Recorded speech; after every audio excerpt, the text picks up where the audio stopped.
Attorney Magalong pag siya nag-live no holds barred. Wala talaga. So, ibig sabihin ba, Atty. Magalong, mas matapang ka kaysa kay Libayan? Kasi base dyan sa comment, sinabi mo pala na pag nag-live ka, no holds barred. Ito na siguro ang panahon para mag-live ka dahil tanong ng marami, ninotaryo mo nga ba ang counter affidavit ni Doc Adam kahit wala siya dito sa Pilipinas? Ayoko. Kawawa sila sa kabila pag ganun. 17 of June 2024 na LS nila itong pineplay natin. Nang sinabi ni Atty. Magalong, ayaw niya daw mag-LS. Pero sa mga issue na lumalabas, nadadamay na ang pangalan mo, Atty. Magalong. Time na siguro na mag-LS ka at linawin ang tanong na gustong masagot ng marami.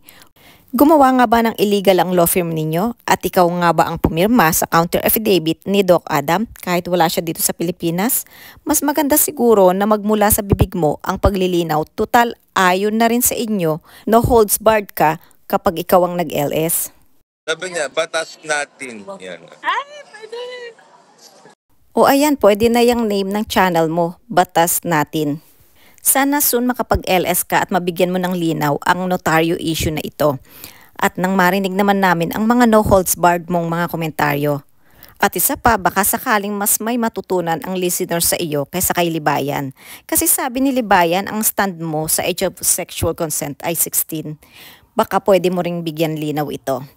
Hanggang dito na lang muna. Hopefully hindi ka manahimik sa notaryo issue ninyo at makarinig kami ng paglilinaw at paliwanag mo. Yan lang muna sa ngayon. Ingat. Bye!